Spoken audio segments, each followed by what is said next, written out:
a UTI inspired you to launch Hims. You guys raised hundreds of millions to build and scale that business. We had a business that was like cranking from week one. And so a lot of our conversations were very, very positive, which meant that nothing teaches you more than actually launching. So design your MVP, get live, and learn. Entrepreneurship is like the highest of highs and the lowest of lows. So what shocked you about the healthcare system in the US? Living in Canada, it was just never a question of like, can you get access to something? Like you can get your birth control, you can get your antibiotics, you can get an appointment same day. You guys scaled to 1.6 billion in 3 years, which is just wild. There are three main things in the business that really allowed us to do it. One was, in 2026, what channels should consumer startups be on? the reality is Facebook and Google are still the best at the bottom of the funnel. What are the AI tools that every marketer should be using in their business today, and what's your specific stack? It's been really fun to open up Claude and just treat it like it's my entry-level employee. In terms of tools, we're loving.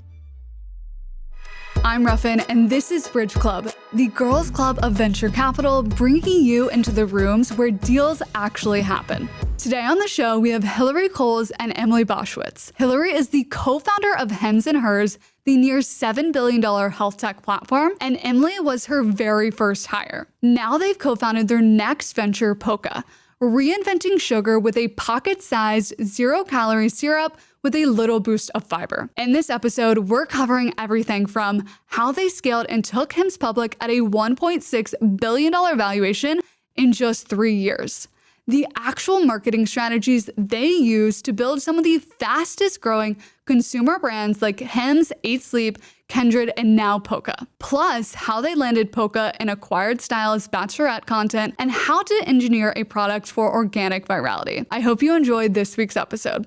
This episode is brought to you by Vanta. If you're a founder or investor, you know startups move incredibly fast, and especially so in this era of AI. Startups in my portfolio are attracting enterprise customers much earlier in their life cycles. But these enterprise opportunities come with compliance requirements. So working with Vanta can literally make or break 6- and 7-figure deals. Vanta automates the painful parts of compliance like SOC 2, ISO 27001, HIPAA, and other frameworks so you can focus on building instead of drowning in audit paperwork. With AI changing regulations and buyers' expectations, Vanta continuously monitors your compliance so future deals are never blocked. Vanta knows what's needed and when, and they've built the fastest, easiest path to get you there. That's why fast-growing companies like Ramp and Cursor get in compliance early with Vanta. And right now, Vanta is offering $1,000 off for Brydge Club viewers. If you're building something for enterprise customers, go to vanta.com/Ruffin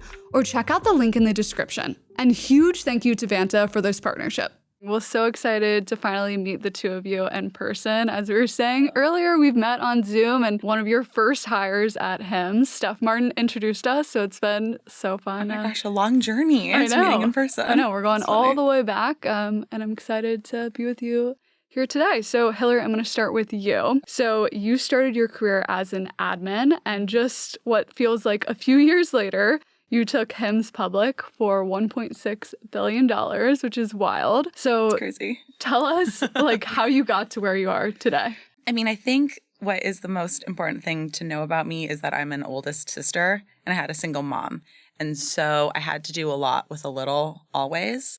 And it meant that I think on my feet and be a little bit more resourceful. I don't think I was ever the best student in school. There was never a lane I fit into really, really neatly, which was really, really frustrating graduating from college, especially in 2010. No jobs for love or money. I was so lucky to get an admin job. I think maybe another through line is that I've been able to make things my playground and be like, okay, what can we do? How do we improve this? What's interesting? And I think that's often the career advice I give to other people is yeah, maybe what you were hired for isn't exactly what you're excited about, but what can you do with it? How can you chase your curiosity and excitement there? And so with becoming an admin, I was able to learn a lot from the CEO that I worked for and how he did his time management, the types of problems he was working on. And that really, I'd never thought of business school, but I was the problems that they're solving seem really, really interesting. I asked for increasing and responsibility with his nonprofit he was running, got to even more exposure, learned about like development and fundraising and that taught me a lot and got me, especially in like working with development and nonprofits, you end up working very closely with CEOs and MDs and stuff. And so I think that like tilted me up a little bit more and where I could go. I was lucky enough to get into business school at Kellogg at Northwestern, which was amazing because I had a pretty good Canadian network, even from a young age through the nonprofit. But you know, America, I feel like there's a tall poppy syndrome in Canada where like you haven't made it until you make it in America. So going to Northwestern was like the best experience ever, met a ton of people.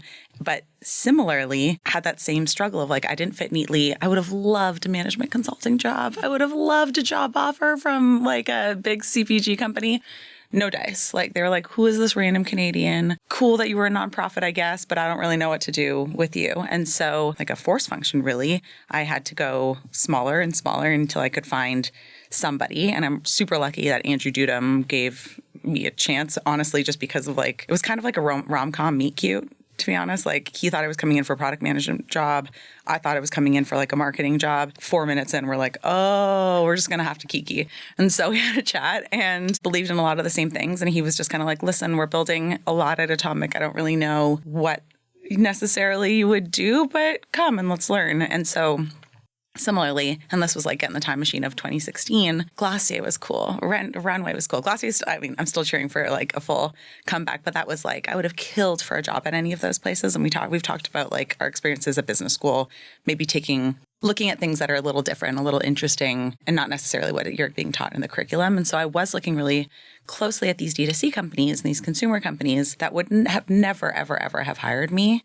And so when this Atomic idea of subscription service for erectile dysfunction and hair loss, like crossed a lot of desks. You're like, yes, that's were interesting, right?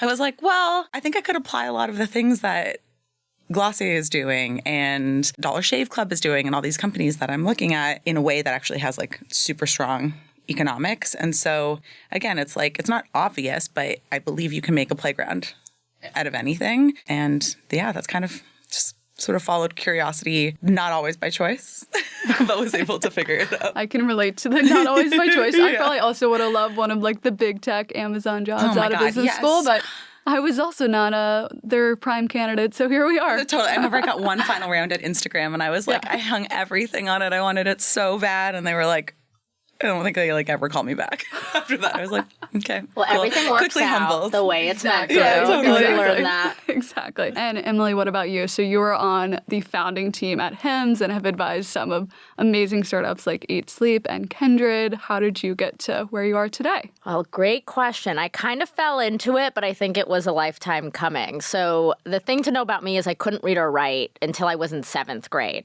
at all. The first book that I read in 8th grade was Whole. So I was doing just basic kindergarten English by the time I was in 7th grade. And I had to do a lot of learning by observing the people around me to like understand what made them tick. Was I on track? Was I off track? Was I saying the right thing? And I think in that just like naturally built a lot of empathy for what makes people people and an understanding for like how to move them. So in college, I worked most of college. And one of the first jobs that I got was with Rolling Stone. I applied for a marketing internship. I applied for a lot of jobs that year, and that was the internship I got. And I got to be at the forefront of social media change and how they were using that to bring the magazine and its content to market. From there, I went on and did a lot of rebranding, helping companies fit to a younger generation. So Talbot's and Taylor, some brands you might think of like old lady brands, but they came out with Loft and reinvented themselves. And now even still today are brands that people love.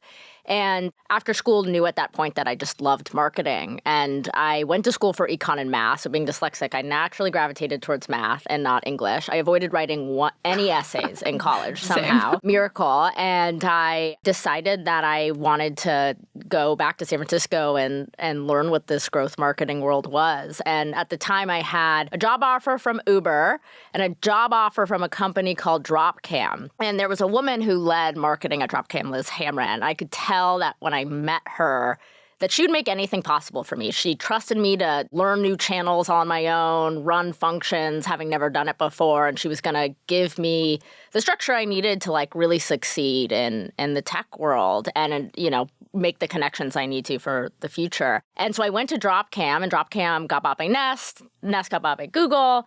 And along the way, worked at a series of startups and through introductions got to meet the Hims and Hers team. It was Hims at the time. Early in their journey, they had just launched and they needed someone to come run the team. And I thought this was such an exciting time to learn how to build, take on, more scope when it comes to marketing and help people feel connected to a brand in a way that nobody had in medicine. And just such an excitement on my part to help people build that emotional connection. And that's kind of carried me through my journey at companies. From there on out is helping to build brands that make people feel a part of something greater. Incredible. Would love to move to the point of Hims to hear a little bit about kind of what it looked like in the early days there. So Hilary, I think I read that a UTI inspired you to launch Hims. So what shocked you about the healthcare system in the U.S. coming from Canada, and what did you want to change by building Hims? Yeah, no, it's a great question. I mean, back to being, my mom was a single mom, so she was working all the time. And I had 2 little sisters, and we're all women. So, there's just things that come up in your healthcare. And living in Canada, it was just never a question of, can you get access to something? You can get your birth control, you can get your antibiotics, you can get an appointment same day. And it was just one of the many, levers you had, and I never had to second guess it. And I had heard, in passing on TV shows or the news, people make comments about the U.S. healthcare system. And it wasn't until I got out and even out of business school where you're there's a college campus clinic, so it's whatever. But getting out into the work world, and I remember having a UTI one day and I was I have to cancel my whole day to find an appointment, with someone who will take my insurance. And then, and I'm in pain right now, and I have shit to do. I have a full calendar, and the dudes next to me can just keep working all day. So obviously the asymmetric structural pieces of men versus women, but also it's just so unnecessary. I know exactly what I need. I just need to get there. And again, getting in the time machine to 2016, you could Uber, Lyft, you could get however you wanted from point A to point B. You could get whatever you wanted for lunch at whatever time you wanted delivered, which those are pretty optional things in a lot of cases, right? But when it comes to healthcare, it was just you get these scraps and you have to be lucky for it. So no wonder that people were avoiding it. No wonder people were spending so much time and money sort of compensating in other ways versus getting access to the things. And this is no knock on more beauty companies, but in a lot of cases, a thickening shampoo is not going to fix your hair loss, but it does often cost 2 to 3x more than, just going to the Hers platform and getting that medication, or the Hims platform and getting the medication. And so the idea that you could deliver products that really worked, and I think that was a really big eye opener for me too, from my work as an EA, because by the way, I was EA to the CEO of Canada's largest health clinic. So I was able to see, just because you were fancy, you made a lot of money, it didn't mean that you didn't struggle with your skin or, nervous about public speaking, whatever the things are. You just had access to a different menu. There are things that work. And so the ability of those medications to come off patent, the ability to offer those ingredients in ways that were much more consumer friendly. If you don't want to swallow a pill, you shouldn't have to swallow a pill. And you don't have nice. Right. And you don't have to have products that feel like punishment hiding in the back. And every time you see it, you feel worse about yourself because you're I'm a person who has this fungal infection. I'm a person that has hair loss. I must be broken. And so we used to say a lot you're special, but you're not unique. And I think that was part of driving that community movement, even early days. Yeah. I think growing up in the U.S., I don't know if you feel this way, but I just became used to this is the standard. Yeah. This is what to expect. You can't expect much better. So I did kind of the mission of Hims and Hers draw you into joining the company as well? Absolutely. I mean, I had, a family that had serious health challenges prior to joining Hims and Hers, and felt so fortunate to be in San Francisco and have a network of friends that could help me navigate the healthcare system to figure out where to get them an answer and to be able to create a place that everyone has access to and educate them in much more, normal English language felt like such an unbelievable opportunity. When you guys launched Hims originally, you sprayed Labo on ED meds and sent them out in little boxes, I think to some of your guy friends to start. What was the thought process behind launching with a historically stigmatized product? I mean, it's stigmatized, but doesn't mean that people don't need it. We always say like sunlight is the best disinfectant. And so if you're willing to address it, then we can help you treat it. And so I think the fact that it could even smell good was a whole piece of it, because you're used to like pharmacies or hospitals. It all smells very sterile. Immediately you're a little bit like put off, but we wanted it to feel like anything else that you were buying for yourself. And that I think helps to chip away at anything that's really stigmatized. And so again, like that, like sunlight is the best disinfectant. Like, let's just say it, let's put it out in the open, but we don't have to like beat the horse. And it can smell good and it can look good and it can fit into your routine. It doesn't have to be this thing that feels really clinical. Yep. And because we did it in that way, you know, having shampoo, having gummies, we quickly found that people did want to share. And very quickly, men were just dancing in the shower with the shampoo bottles. And so we had men, early days of, you know, this kind of Instagram influencer like line of work, dancing in their showers for free, excited to share like we had solved their problem, and it created a movement. And we were able to take that over time and like create ads that were on TV and put them on the subway billboards that were all through New York City and make it feel like they were building the brand with us, which was really special. And I think broke through that mentality that healthcare is this, you know, thing that requires a lot of red tape that you can't control. Yeah. And that was something that like wasn't in the model to start with. That was like hands down the biggest moment where we were like, oh, we have something here, because we thought it was going to be stigmatized. And so we thought we would get subscriptions, but that people would probably never admit. And so then the fact that they were like bringing their phones in the shower to record something, that they were doing these unboxings, like we had designed the unboxing to be more of a private, like it's going to smell good. Like those are things that translate for Instagram. But all of it was just like really generated such a positive feeling. And I think that is something that is very human and very shareable. And I feel like you guys got really known for some of these viral shameless campaigns that you were able to do and build at Hims. So what were some of your favorite moments of creatives that you got out there? We were able to be very creative in finding places that men were thinking about this problem. An example is the bathrooms in baseball stadiums. This was inventory that didn't exist. People weren't buying it. And we knew guys were looking in the mirror thinking about their hair loss. And so we covered the Giants Stadium men's bathrooms with ads for Hims. And people just loved it. They wanted to share it. It was such a surprise and delight moment they didn't expect at the right point in time. And I think the creativity we were able to have with inventory was really special. Totally. Yeah, we did like cornhole tournaments. We did like a cartoon campaign with Snoop Dogg for a while too, where it was like the eggplant emojis and Snoop Dogg. I feel like people still bring that up as like a key moment Hims clocked for them. So fun. You guys scaled to 1.6 billion in 3 years, which is just wild. What do you think really unlocked that pace and level of growth? I mean, I think Andrew and I had worked together at a consumer app within the Atomic Framework, and we were only really advertising on Meta and the App Store. And so you're so at the whims of being pulled down if something happening with the algo. And I think we were really, really mindful going into building Hims and Hers that we would be really diversified from day one. And I think that allowed us to really to be really smart, to get in front of as many eyes as possible and be really efficient through it. So, I mean, Emily orchestrated all of that, but that was the design. Yeah, I think that there are three main things in the business that really allowed us to do it. One was because we knew routine was so critical and getting people to use it well, it created a very sticky product that worked. And so we launched with hair loss and ED. Ultimately, over time, we launched hundreds of SKUs. At that point, we had started to verticalize the pharmacy and our shipment. And so that allowed for us to have margins that could enable more marketing to happen.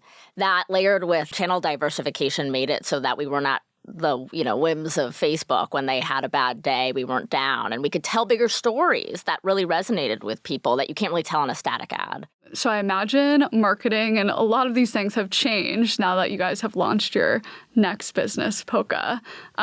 One, would love to hear like how you're thinking about growth with POCA. So one of the early insights we had with POCA was just that it felt coffee was the last allowable vice. At the end of the day, we were so exhausted. We were on our third cup and we were loading ourselves with sugar. And it felt like there was all this innovation happening in sugar science that just wasn't being brought to market in a way customers wanted to use it. We're in this kind of what we like to say is the fourth wave of coffee, which is all about personalization. We've moved past the craft of the bean into this self-expression, wanting to create it at home, wanting to have a healthier dupe. What we really wanted to unlock for the customer was a way to empower them to do it at home without the consequences. And that met a need so quickly that the organic storytelling we've been able to do has been really magical. And so we've been able to depend much less on paid marketing. We're able to tell really fun stories with our community that makes them feel like they're building with us. And it's a lot of the things that we saw work so well at Hims come to fruition again with POCA. I'm loving watching it play out online. It's so fun seeing like the coffee on an airplane or the nurses bringing the POCAs to the hospitals. It's really cool. Totally. And so I think, you see those parallels of it's an everyday behavior and luxury, very similar to Hims. It's a packaging format that makes you feel really good and special when you're, each one we designed to feel almost like a lip oil or something you would buy at Sephora or Ulta. It genuinely improves your life, right? Like no one feels good when they're hammering 35 grams of sugar on an empty stomach first thing in the morning. I was definitely hammering some of those sugary lattes when I was pregnant because I was craving them and they're delicious. Delicious. We all deserve a little treat. We do. Sometimes it's going to be a donut. And the great thing about POCA is that it can also be something that doesn't make you crash. But we're human. We want to celebrate a little bit. Yes, as we all should be celebrating a little bit more in life. Yes, totally. I'm curious, taking a few steps back, like what was that insight that got you to like, oh, this is an amazing time to build this business? I think it was a couple of things. I think when you think of how frictionless our society has become, there's not a lot of things where you're meeting in person or going in person, but cafes that are having these like special drinks, these specialty drinks. People are still meeting up. Kids are still going after school. There's still elements of this like real life, and they're willing to wait in line and they're willing to pay $9 for it. Like those are all very friction-filled things to do that people are still doing. I think in addition, there's this like biohacking is still like obviously popping off. It's not going anywhere, but there isn't a lot of opportunity for different perspectives maybe we felt in the market, and it just felt very heavy. Like every decision, and we were all talking about this before with like breastfeeding and pumping and like all the numbers you're running in your head, especially as a mom. And on top of that, I'm like, I got to do my macros, steps, protein. What are all the things that you're doing in a day? And it just felt very heavy. Whereas like this moment for yourself, like you have crazy days from like the moment we drop off our kids, you're in meetings, whatever.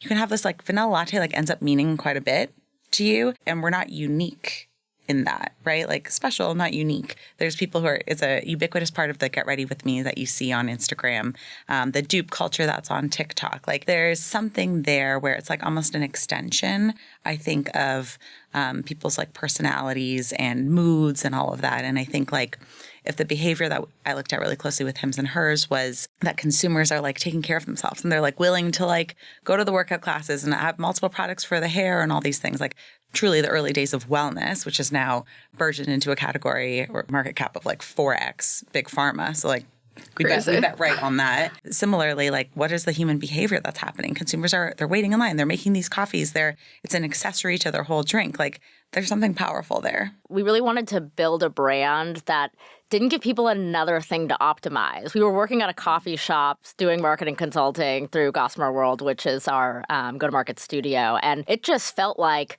everywhere we went, people were so glued to their screens and counting their macros, and every pretzel has protein. And sometimes you just need a little treat. And that treat doesn't always have to come with a consequence. But in culture today, it really felt like we had reached that breaking point where everything did. And so we could tell it was a moment that consumers would want to rally towards and have something they feel good about. And right. So we stakes don't need to be that high. It's like just a drink. I think I hit my breaking point when I was in Target and saw that Pop-Tarts was now like advertising as a high protein. It's just too much food. I'm like, this is insane. It's just like it's still a hyper processed food. What are we doing Literally. Here? Right. And with more protein, you need more fiber. We got to keep stuff moving. And what's been so great is there's been this whole renaissance of sodas, the better for you soda. And with Poppy and Olipop, they're using chicory root inulin, which is a great prebiotic fiber. And we thought, you're having a coffee every day. This fiber is sweet and good for you. Let's put it in. Let's make it so the things you are adding are helping to,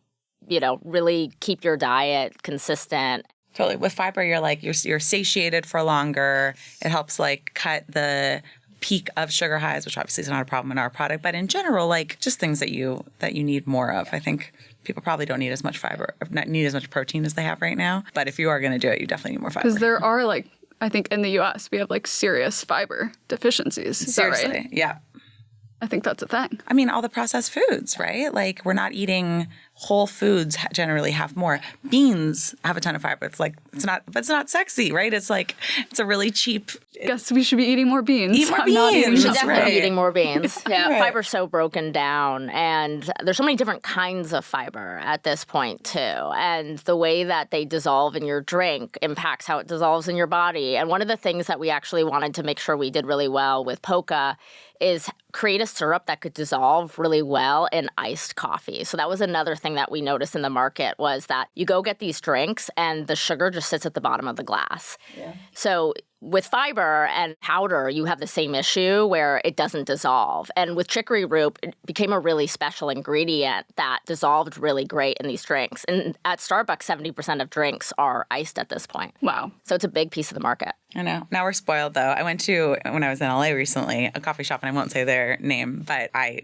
got my iced vanilla latte, and it just like, it was like an inch of syrup at the bottom. Yeah. I didn't bring a store stick with me. It was like a to-go order, and I was like, well, ruined my own day. Just paid $10 for this latte, and it's undrinkable. Perfect. Now when I'm on my morning walks with my daughter and I hit Starbucks and I realized I forgot my POCA pouch, it literally ruins my day. I'm like, no. You're like, this is undrinkable. No, it literally POCA. is. I'm like, I'm just going to stock some in my little stroller caddy going forward. It fits everywhere. It really does. To the point of like how you guys thought about formulating POCA, it would be really cool to hear about kind of the process of working with the food scientist and how you created the flavors and really created the recipe for what POCA is today. Totally. Well, I did all of the physical products at Hims and Hers, like all the skin and the hair and all of that, and the gummy vitamins. So I had some familiarity with how it works. And Emily is always like, of the two of us, she's always like, what's our next? She's like, a great motor for us. And I'm like, I don't know, like, here's kind of how you could think about it.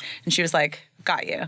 Ordered the ingredients, started working on it in her kitchen like the next scientist, day. Yeah. absolutely. And so we're like, can it be done? And then we were like, well, then why isn't anyone doing it? And then we did a like painted door test, which is for people who don't know, when you essentially like, again, Emily, and this is the benefit of some of the AI tailwinds you can have, built a site essentially. So we were able to take us all the way to like Shopify, every step short of you putting in your credit card information to be like, do we think this is a good idea or do other people? And we spent some money on like a little bit of our own dollars, obviously, on ads to see what the interest was, and which is a very simple process that we did with Hims too, by the way. And people were interested. And so then it became real. Originally, we thought we were going to launch two different versions. One was going to be zero sugar and one was going to be light sugar.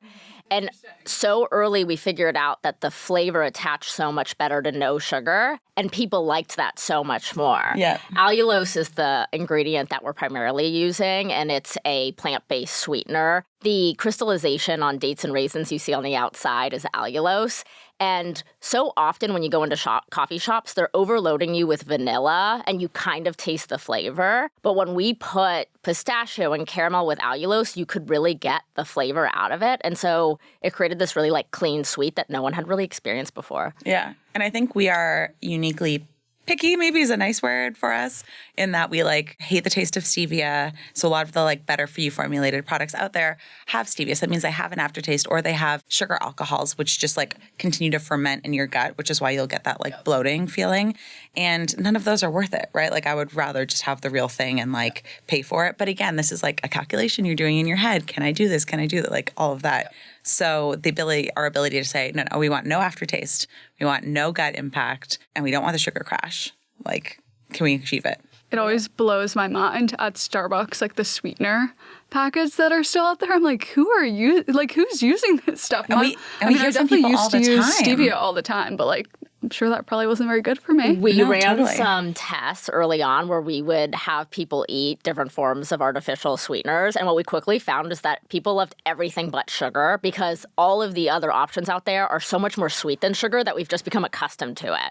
So it was a little bit of a scary moment to learn that like our bodies are so trained on this crazy level of sweetness. Totally. And I mean, of the like added sugar in our diets, which is like a top 3 resolution most Americans have. I think there's a study that came out in Q1 of this year, like what are your top 3 health goals? Reducing sugar was one. Yes. And a quarter of the added sugar that our average diets have is coming from drinks. So like a really easy way for us to be able to Which is say, crazy. It's crazy. I feel like people don't realize that. I definitely didn't. No, this is something you're doing for yourself, maybe on the way to go. You were up with your kid all night and you're going into meetings. Like, we're not asking for a lot here. And so people don't deserve to have that longer term A1C impact, that short term crash. Like, we can do better.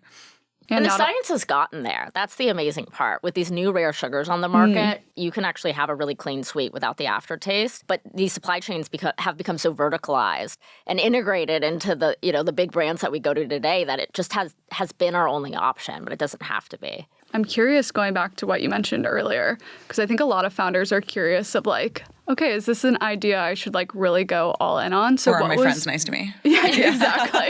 So what were like some of those first insights where you were like, okay, for both of you, like this is a business worth like really investing my own capital and like investing a lot of my hard time, leaving a great job at Vanta? Like, curious to hear about that. Such a good question. It just, as we like unpeeled every onion, it just felt like, why not? Like every time there was a why not, we were able to get to like a data-based reason that wasn't just like, obviously like there's gut involved, but it was like, oh, people want this. Oh, sugar is like concentrated in drinks. Oh, there's no like on the go. So it's a nice like visual differentiator for us on market to have these on the go sachets. So like that's an interesting go-to-market strategy in itself. Is this a product that we would use, that our friends would use? I think like the only thing that made me nervous up front was the best marketing advice I've ever gotten is you are not the customer.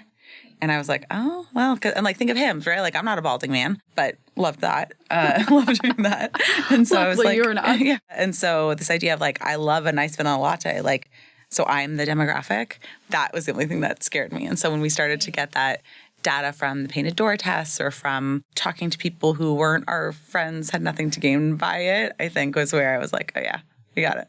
And don't overcomplicate your build is what I'd also say. First, like go put yourself out there, talk to friends. It's unbelievable who they're going to unlock for you to learn more. From food scientists to supply chain, we just immersed ourselves in information because people were so giving with their time. And then we said, hey, we have conviction around a certain product. Let's start with 3 flavors. Let's make sure people really like those flavors and the packaging and the way we're going to market. And then let's iterate because nothing teaches you more than actually launching. So design your MVP, get live, and learn. Okay, so to that point, you guys have been live for, you're saying 90 days? What are we at? Like 65. Yeah. Okay, insane. Yeah. That's it. Insane. Yeah. So we are early days. So what have been some like unexpected insights so far? Or maybe like some unexpected challenges, anything that's been surprising in building this business? Oh my gosh. I mean, yes, all of it. We talked about this earlier. Like entrepreneurship is like the highest of highs and the lowest of lows. Just when you're feeling on top, something insane happens. And just when you're feeling like, why did I do this? Like you get this amazing email and you're like, we're so back, baby. Like, let's do it. I think making physical products is just really hard. You know, we chose a really unique shaped sachet. That's really difficult to do. And it's difficult to do at, starting smaller quantities, which is usually what CPG founders are up against, where like it's easy to go, not easy, but you need a lot of capital to go to make 1 million of something. But what happens when it's lower than that? So we definitely had like moments of being in Cincinnati at our co-man, like covered in syrup, being like, what? -7 degrees. Why did we do this? Up at 4 a.m. Yes, totally. And then on the upside, I think just like hearing from people that like we've really changed their routine, that people are buying 5, 6 boxes and bringing it into their whole office to share. People saying, I always keep it in my purse to pass it to somebody. Like that is exactly the kinds of interactions we were hoping that you would have versus just like home with your AI, which like is also helpful. But like, I think we're probably all doing more of that and could do with a little bit more human interaction. So I think like that's been really great. Seeing people get so excited that they are actually using syrup in more syrup contexts, mixing it into yogurt, putting it on top of pancakes, all of those things I think is happening much sooner and at a wider scale than we thought. We kind of thought that would be like a drip message, an email that we would start to build on in like year 3. So People just figured it out and ran with it. Love it. Women in STEM. They're amazing. The CPG community is also the best. Everyone is so giving and helpful and wants you to succeed and like has been through the trials and tribulations. It's really special and feels quite a bit different than tech. Yeah. Everyone's in it to win it together. Yeah. How have you guys like tapped into that community and found? Because also like I feel like in the Bay Area, maybe less CPG founders. Yeah, there's definitely less, which is why I think they're more eager to like meet and talk because they're just like, oh, amazing. Yeah. Like, hi. We have more friends here. Right. What I think is so compelling about CPG is I think it's such an active faith in the way you think the world should look and believe, right? Like, I want to share this family tradition with more people at scale. I believe that we can do better in this way. These things meant a lot to me growing up, and I want to pass that on to you. I want more people to do these things. And it's very personal, surprisingly, because you see these things that you're like, oh, does the world need another X? But you go through it and you're like, yeah, like if you want a great baking mix because you grew up with these baking mixes and you grew up baking and you want more people to have this experience, like, hell yeah, that's amazing. And so I think that's been really awesome. I think we have had a lot of fun just buying people's products, seeing like, oh, like went with this type of packaging and, try to pay it forward, like leave reviews for each other. I don't know. It just feels like we're all in it together. Making people feel more human. There's really like nothing better than that feeling. Yeah. Especially, I was going to say, in this world of AI, like it seems like everyone is trying to get on that train. I don't know if you guys saw how Allbirds just pivoted to like an AI company or something bizarre. What is happening? My mom texted me about that, and I feel like, Well, I think they had really good operations at a point, and I think hopefully they can do some great things that make all of our operations a little bit better. Sure. True. We'll see. Well, only time will tell. You wear so many hats when you build a company, so who knows what they learn. I think a lot of the AI applications that Emily's been able to figure out for us have been like extraordinary. I don't know if you want to talk about any of them. It's been really fun to open up Claude and just treat it like it's my entry-level employee. And I start with... It basically can be these days. Really it's insane. But it means you also have to give it the time to nurture it. That's not just giving it good inputs, but like having a conversation. And so, we started out and we knew gifting was going to be a huge piece of how we went to market. There are so many amazing, talented creators online, and there's great tools to reach them. But I thought, let's just open up Claude and ask it to start sourcing. And in less than an hour, I was able to basically create a Shop My bot that goes through and looks at all these creators. I gave it specific types of creators, figure out if they have a link in their bio, and then start to reach out to them. And we've been able to do so much gifting because of just that 1 hour I spent on Claude, which really unlocks a business like ours that has to be really careful with how we're spending our dollars. Yep. I was going to ask in the little marketing section, what AI stack should every marketer or CMO have in their business? So I think the real answer is that you need to try it all because it's evolving so quickly. One of the best things you can do is just put aside a budget and say, go learn. You've got manual workflows or things that are just draining your energy. Go figure out if there's a tool for that.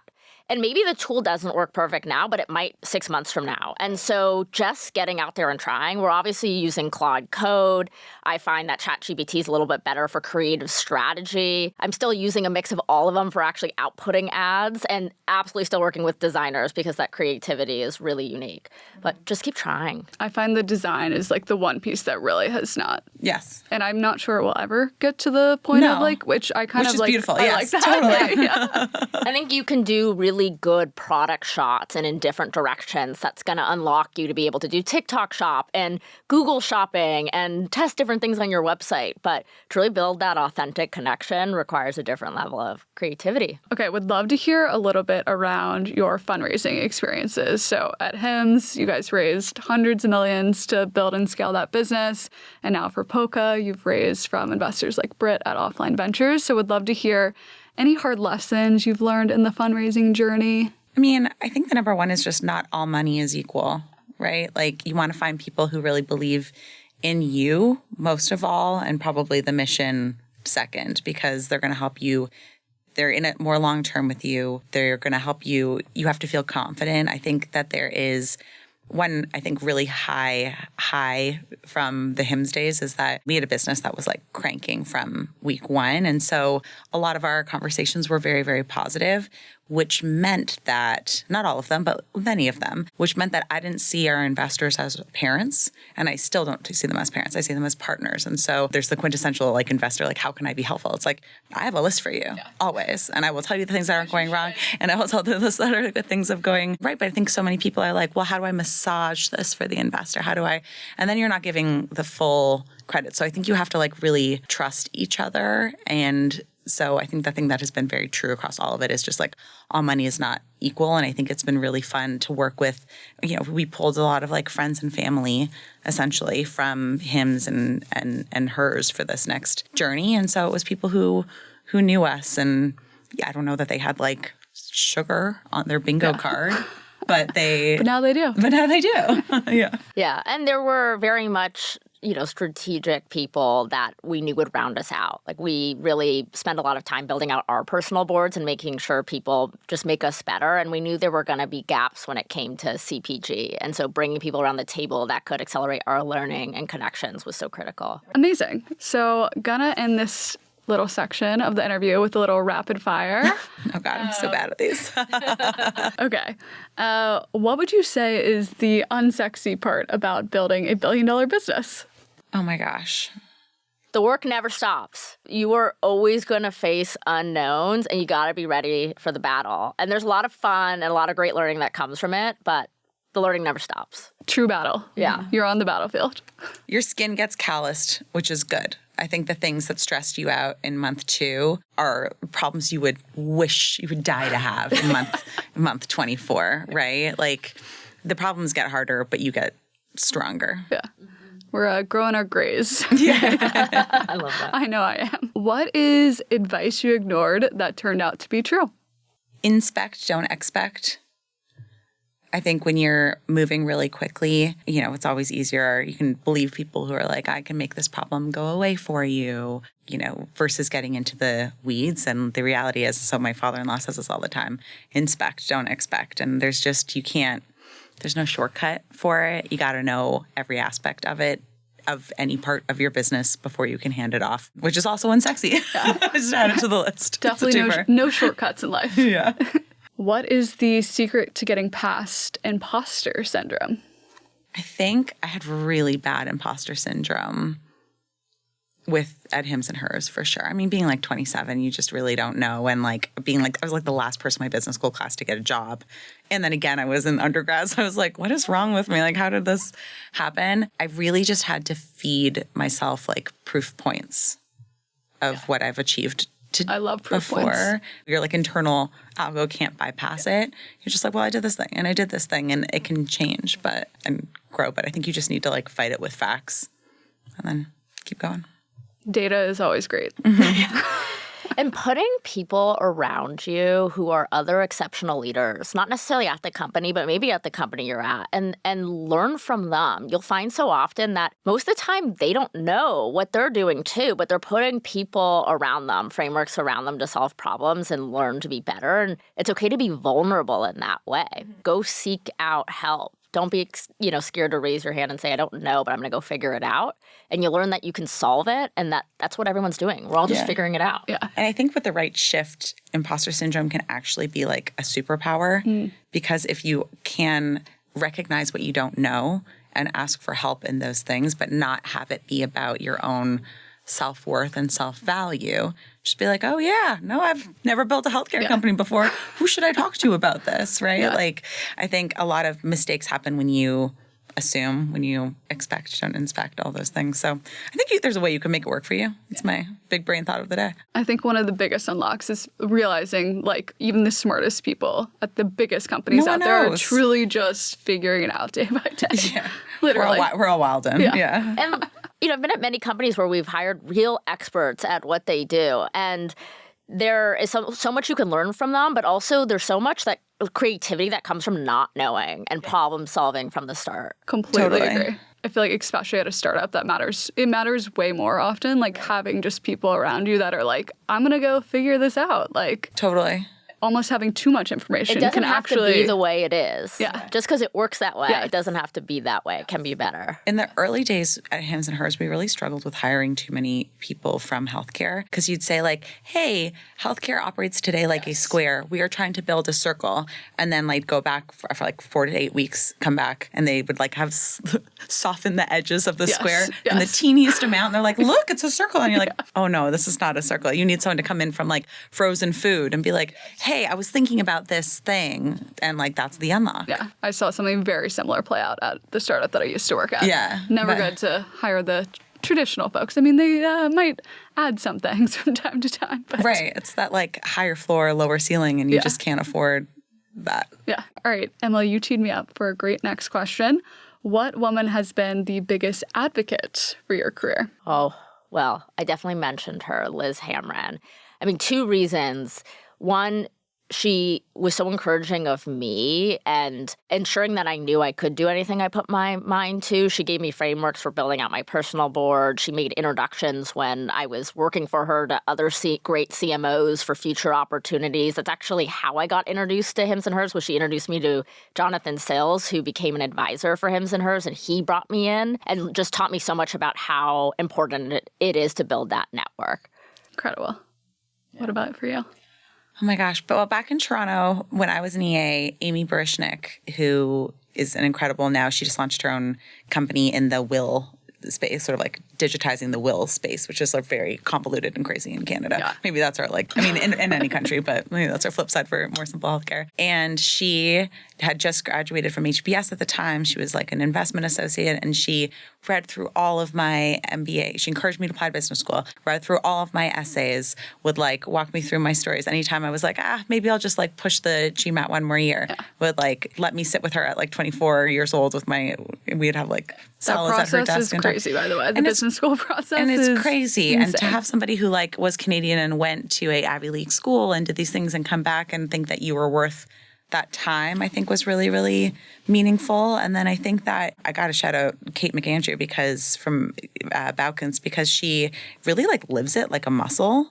She does. In that like bringing people with you. And I think that is something that is like really, it's one thing to show up like once a year and do something, which I think I'm guilty of sometimes, to be honest, but like this seeing people build it into their lives as a muscle constantly. How can I help? How are we connecting? And I think women are naturally like more pro-social in that way. I think she has been like a more modern inspiration. Kate is genuinely like the epitome of that. It truly has been incredible to see. And I feel like she's inspired me to do more of that in my life and the way I have relationships. Exactly. Because like some things you have to see it to believe it. And I think like growing up as a millennial, in like the girl boss area, it's like, I don't know, you go to like a girl, like a mixer, like, or like a networking event like 3 times a year and you try to make like, that's not natural. Yeah. Okay. So what impact do you want to leave on the next generation of women? I think that especially with AI, so much more is possible. We have access to education, information, tools, and I think as women, we bear a lot of the burden of, taking care of the family, having kids, raising the family, keeping, dinner on the table. And we might want to live different lives in a way. We might want to have different jobs than we've taken on in the beginning, but it's hard to switch because life got ahead of us. And I really hope that in starting POCA after doing, years of tech, people can see like you can change the industry that you're in. You can create the thing that you're proud of without too many resources behind you to get it done. And I hope that with POCA, we leave people feeling more human in a world that's increasingly optimized, because it will only get that way. And I want people to feel the magic of what it feels to just feel alive. And some of that is having control over where you're working. Some of that's having a treat in the middle of the day. It can mean a lot of different things to different people. I definitely feel the POCA magic. Yeah. I mean, I agree. I think that why we believed in the mission of POCA is really having those human moments. As we thought about the world we wanted to build for our kids, for my daughter, it's, I don't want a world where you're behind the screen the whole time and, you don't have to talk to anybody and a robot delivers your coffee in the morning. No, thanks. And you're not going into an office, right? Like, I think that part of what we were just talking about, this like a whisper network of women that has existed for time immortal, that's really hard to do on a computer, but you still need to be able to meet and to text. And certainly with all of these things that we often have on our plates, it is definitely easier to like fire off a text here and there, but you still have to have that time and make that space for it. And so, yeah, I think being able to do that. And I also think like on the sugar front, part of the reason was like I didn't feel good if I had so much sugar like coursing through my system, right? Then you have no attention span. You're just like in a K-hole of like TikTok scrolling and applying to emails. You're irritable. And so like what does it unlock for you if you are a little bit more like even and you can spend that time like creating? And so I think like I always joke like I'm a creative with an MBA, and I think a lot of women are, and I would love to encourage them to have more creative outlets, because I think like so much, especially as like moms of young kids, is like your cup is like pouring out constantly. And to whatever degree you can find that creative outlet, and I think it can look like a lot of different ways, I think is like how we all get through this together. Yeah. Love that. Amazing. I want to do like a little marketing mastermind with you, which will be so fun. Love to chat marketing. Yes. It's so fun and always changing. Yeah. I mean, I feel like probably since like the early days of when you started marketing, so much has changed. So actually, why don't I start with this question? In 2026, what channels should consumer startups be on? Ooh, great question. So the reality is Facebook and Google are still the best at the bottom of the funnel. And when you start a business, getting that going, getting your fundamentals in place to capture demand is so critical. But then you need to move up the funnel. And I'd really start to think about what are the stories I need to tell my consumers? Who are they? And where do they want to hear those stories? If you're a dog food business, maybe you need to be really visual. And so doing that means partnering with influencers on YouTube. If you're a vitamin brand that needs to be very functional oriented, that might mean going on TikTok Shop and building an army of advocates that love and trust your brand to go tell all the different stories that you need to tell. But it's going to look different for every single company. What I would recommend is never doing too much retargeting. You can go on all of these channels and do retargeting and they'll all tell you that it's working, and it's probably not. Start by just turning things on one at a time, and you'll see, like, is it incrementally changing my business? You don't have to have a big MTA framework or MMM model. Turn things on, turn things off, and learn how it's interacting with your order volume.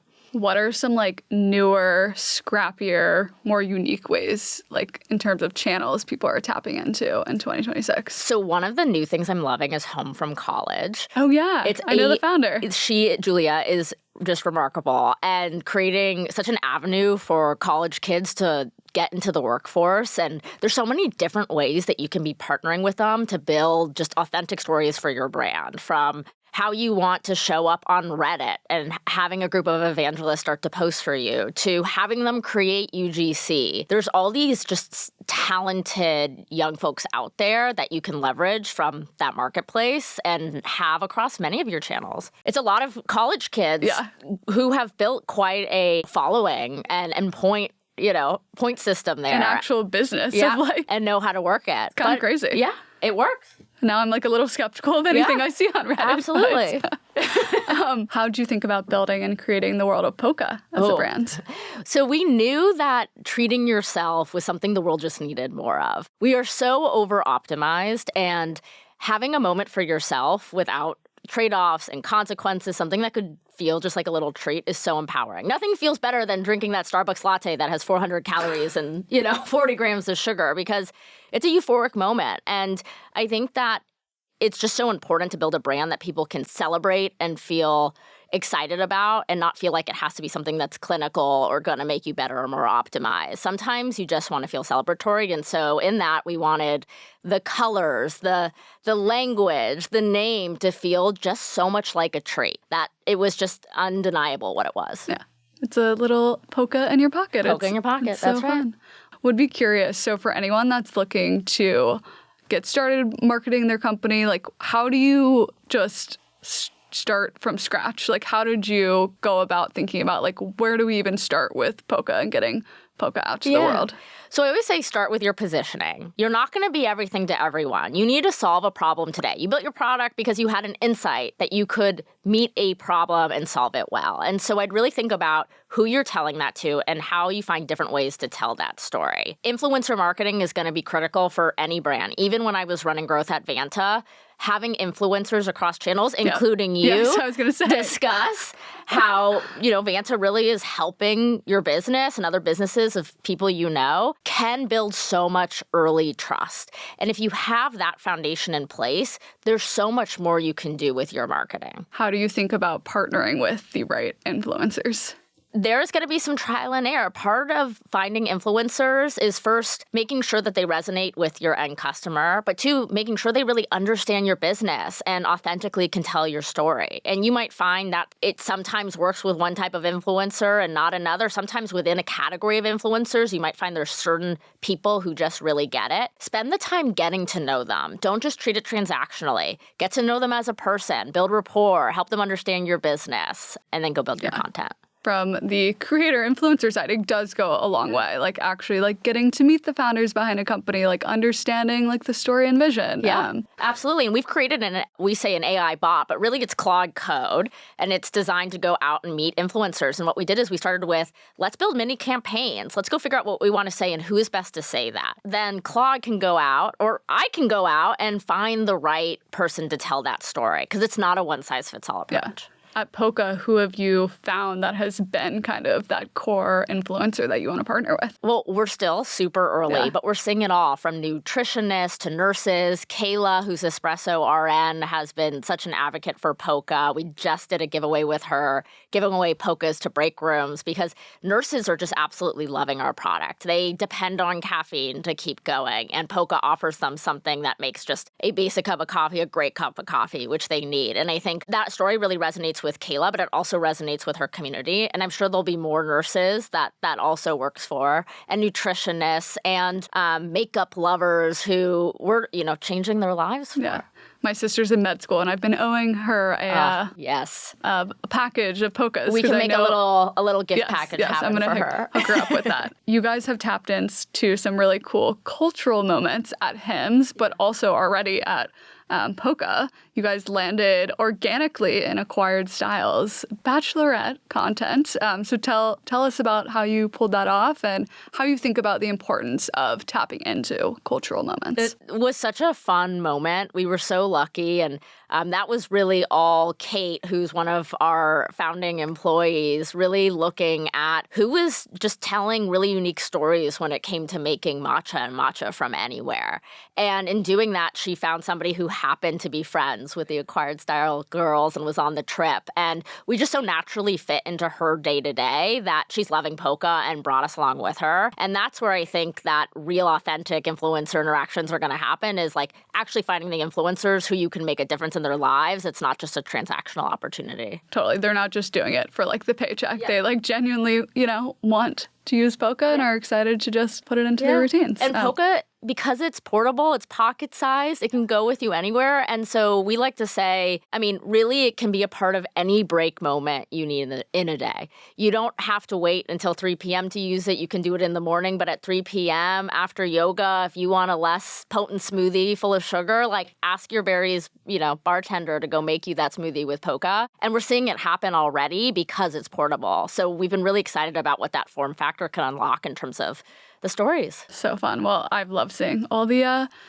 organic posts about it and thanks for being a part of it. Seeing it show up on my TikTok feed. I would also love to hear, so you are building POCA in public and you're sharing like your founder's story, what it's like building POCA, all the lessons you've learned like before building POCA, working at some of these amazing consumer startup. Why do you think storytelling and being a founder, sharing your story is so important, especially in 2026? Well, thanks for following along my journey of trying to put myself out there. It definitely doesn't come naturally, but I think it's just so important to help people feel like they're a part of their journey, your journey and building with you. I am learning so much from so many people around me. And so being giving of what I am learning, though it may not come out as gracefully as other people do on social, I think has built a lot of trust in what we're building. And so I'm building more confidence as we go because of that. But it's, I think, just a part of building a brand. It builds trust. People want to know what's behind the surface. People want to feel like it's a real person who's doing it all. And we are. Yeah. You're crushing your founder storytelling. I'm loving. I'm learning a lot from you as well from Thank following. you. Okay, what would you say is the biggest waste of money in marketing? Okay, so one of the trends we're seeing right now is there's just a lot of celebrity brands, and they have a huge network and great distribution, but it can go so wrong if you bring your product to a celebrity and there's just no authentic story there. It's not solving a daily use case they have. The Road story is a perfect example of this, where at first, Haley really wanted to start a cooking show, but she was really known for her makeup and her fashion, and people wanted to know more about how she did it. And brands came to her on the food side, but because it wasn't a part of her natural storytelling and reason people love to follow her, it just didn't click. And then Rhode came along and was so authentic to who she is and why people love her. And so as companies are thinking about the celebrities they partner with, don't just think about distribution and do they have the right demographic of people who follow them. Think about, is this something that fits into their routine? Then you can make it work. Yeah, I feel like there's been a lot of mistakes of folks going down that path of celebrity talent that might not necessarily make much sense. And just like a startup, like they have to think about it as sweat equity. Ultimately, they need to be telling compelling stories alongside you to make it work. If you're not building consistency in that storytelling, it won't land. Totally. And to your earlier point, it just has to be like an organic part of their life for it to make sense as a partnership. Another thing I'm curious about, and I feel like I get this question a lot from early stage founders, how do you think about managing marketing budget for things like influencer marketing at the beginning of a startup? Because it can get so expensive. Yeah, it very much can get expensive, but I think about influencer marketing as creative. They are telling the stories you need to tell and would have gone out and got video and static ads for. And so if you think about it within your creative budget, and I always say at the start 80-20. 80% of your marketing budget, dollars at work on the ad channels, but 20% creating the stories you need to tell, that you can understand how it really fits into your business in a meaningful way. So you actually have an econ and math major, which I did not realize until I was doing research for this. Yes. So like interesting way to then end up in marketing, which is, but probably so important and powerful. Yeah. So I'm curious to understand how you think about quantifying marketing and like understanding like the data and metrics around what is working. And I feel like there's so much in marketing that might not be necessarily exactly attributable to one campaign that you're doing. So how do you think about that? Yeah. Great questions. Yes, I studied econ and math. Being dyslexic, I loved math, but then I also just loved what makes people people. And so there was something that just kind of naturally came together and being like, there's a data story that tells what's happening, but also a curiosity of like, let me go figure out why that's happening. Like, why are they interacting with the site in this way? Why do they like this product over that product? And what I'd say is when you're doing marketing attribution, there's so many different ways you can slice and dice the data, but so much of the like creative insights and great unique output you're going to create in your marketing program are going to come from just getting to know your customers, spending time with them, understanding the market. And so I always push my teams to think about what are the ways people are using our product? What are more ways they can think about it? How do we go out and just start to test things to learn what can work? The math will tell one story, but going out and trying something will also tell another. And so spend 20% of your time and 20% of your budget testing and iterating and learning how things resonate. Over time, you can build attribution models and figure out how to scale it. But starting out somewhere might not mean it's the easiest thing to measure. Yeah, totally. What are the AI tools that every marketer should be using in their business today? And what's your specific stack? So my specific stack is always evolving, but the two constants are, of course, Claude Code and ChatGPT. On ChatGPT, I have a POCA CMO. It has all the information it needs to think like I think, and I constantly have it pressure test me in my thinking. So often people go wrong and they have, produce insights based off what you put in that are just positive and affirming. And so I really push it to actually give me the other point of view. So I've actually built that into... How do you push it to do that? I've actually built that into the brief that I have in there. So everything that it's outputting back to me is giving me the counter opinion or figuring out where the gaps are. And that's been super helpful. On the Claude Code side, I'm just constantly at the end of the day writing down what are the things that are just manual tasks or draining me. And I go open it up and I say, hey, I have this thing. I don't like spending time on it or I'm spending too much time on it. Let's figure out how you can help me work through it. And that's unlocking so many new bots for me to like have workflows done. In terms of tools, we're loving Peel right now. It's been awesome for integrating a lot of our data from Shopify and from Stay AI, who we're using for subscriptions, and outputting different information we need on what types of customers have the highest LTV, what types of SKUs are driving the most repeat, and actually just providing insights directly to us rather than just data. And so we've been able to eliminate the need for a data scientist for now. We very much will need one in the future, but quick basic insights to get the business going. It's been awesome. I am curious just with like the amount that you can do with AI and Claude Cowork and all these incredible tools you listed. What do you think the future of marketing departments and organizations will look like? So Hilary and I actually have a go-to-market studio called Gossamer World, and we go in and we help companies do marketing sprints for about 6 months, where we help them really double down on a few things that are going to work really well. And what we found in doing that is there's just a ton of experts in marketing that obsess over their craft. They are the best at what they do, and they want to go do that on their own. And they're using AI tools to get deeper and deeper at being spectacular at what they do, from coming up with copy and optimizations to managing workflows to looking at, what competitor ads are. And so I think we're going to see a lot of people go really deep into their craft and be able to go out on their own and work fractionally across a lot of companies, which is really special. So often I hear from CEOs, let's use AI to go broader, we can do more. But I actually think you can double down in much more meaningful ways, and spending time there can move your business much more quickly. Yeah. I know. I feel like the fractional world, especially in the marketing, seems to be growing more and more. Yeah, absolutely. Which is cool. Last question I will ask. In this world of AI, like, how do you think about standing out as a brand? And like, what do you think is going to be most important for building and like succeeding in this new era of AI? We all know what AI slop is. It's real. You're going to see so many companies come to life that feel exactly the same, look, feel, do the exact same thing. And so I actually think brand matters more than ever. Being able to have a North Star compass that people feel, something about that's unique in the market, that stands for something, is just like brands today going to drive why people go to you over another company. And in that, you're just going to have much stickier customer base. They're going to know how to use you better. Everything in that flywheel is going to work. And so start with that compass. Before you go build anything, define your values, whether it's a marketing campaign or a product idea you have. What always has to be true in what you build and why? And make that, what guides every decision you make. Totally. I'll close with one last question. Well, amazing. This has been so fun. Thanks for coming on. It's been so fun. And thanks for all your support. Oh my gosh, of course.